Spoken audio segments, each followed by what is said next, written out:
Hello guys, കേരളത്തിന്റെ പൊതുമണ്ഡലത്തിൽ ഏറ്റവും സ്വാധീനമുള്ള ഒരു സെലിബ്രിറ്റിയുടെ മകൾക്ക് മലയാളം അറിയില്ല എന്നുള്ളത് ഇപ്പൊ ചർച്ചയായി മാറുന്നുണ്ട്. വ്യക്തി അധിക്ഷേപങ്ങളെ ഞാൻ പ്രൊമോട്ട് ചെയ്യുന്നില്ല എന്നുള്ളത് കൊണ്ട് പേരുകൾ പറയാൻ ആഗ്രഹിക്കുന്നില്ല. ഒരു വ്യക്തിയുടെ ഭാഷാ വൈദഗ്ധ്യം അവർ വളർന്ന സാഹചര്യങ്ങളെയും അവരുടെ വ്യക്തിപരമായ താല്പര്യങ്ങളെയും ആശ്രയിച്ചാണ് ഉണ്ടാവുക. മാതൃഭാഷ അറിയുന്നത് പ്രധാനമാണെങ്കിലും അത് അറിയാത്തത് ഒരാളുടെ തെറ്റായി നമുക്ക് വ്യാഖ്യാനിക്കാൻ കഴിയില്ല. കാരണം ഓരോരുത്തർക്കും അവരുടെ ഇഷ്ടങ്ങൾക്കനുസരിച്ച് ഭാഷ തിരഞ്ഞെടുക്കാനുള്ള സ്വാതന്ത്ര്യമുണ്ട്. വസ്തുതകൾ ഇങ്ങനെയൊക്കെ ആണെങ്കിലും നല്ല പച്ച മലയാളം അറിയുന്നവർക്ക് മലയാളികളുടെ ഹൃദയങ്ങളിലേക്ക് ഇടിച്ചു കയറാൻ എളുപ്പമാണ്. കേരളത്തിന്റെ കലാ രാഷ്ട്രീയ രംഗങ്ങളിൽ വ്യക്തിമുദ്ര പതിപ്പിക്കാൻ ഇറങ്ങുന്നവർ ആദ്യം സ്വായത്തമാക്കേണ്ടത് മലയാളം തന്നെയാണ്. കൊളോണിയൽ അടിമത്തം നമ്മളിൽ അവശേഷിപ്പിച്ച ഇംഗ്ലീഷ് വിധേയത്വമാണ് മലയാളം അറിയില്ല എന്ന് പറയുന്നതിനെ മികവും ഇംഗ്ലീഷ് അറിയില്ല എന്ന് പറയുന്നതിനെ അപഹാസ്യവുമാക്കുന്നത്. പുതിയൊരു ഭാഷ, പ്രത്യേകിച്ച് ലോകഭാഷയായ ഇംഗ്ലീഷ് കൈകാര്യം ചെയ്യാൻ അറിയുക എന്ന് പറയുന്നത് ഒരു മികവ് തന്നെയാണ്. എന്നാൽ അത് മാതൃഭാഷയെ അവഗണിച്ചുകൊണ്ടാവരുത് എന്നാണ് എന്റെ വ്യക്തിപരമായ അഭിപ്രായം. ഇവിടെ വ്യക്തികളെ അല്ല ഞാൻ വിമർശിക്കുന്നത്, ചിന്താഗതിയെയാണ്.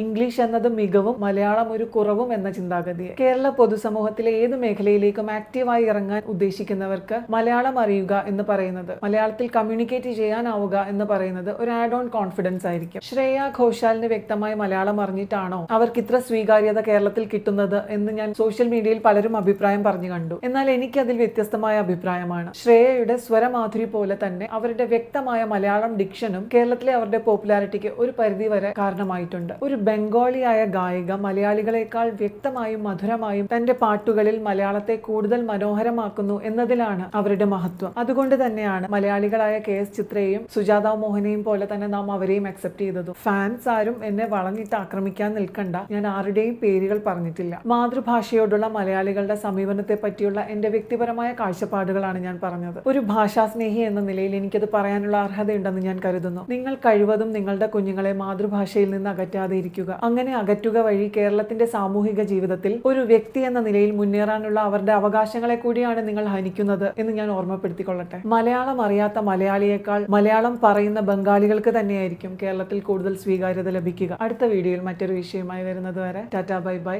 See you.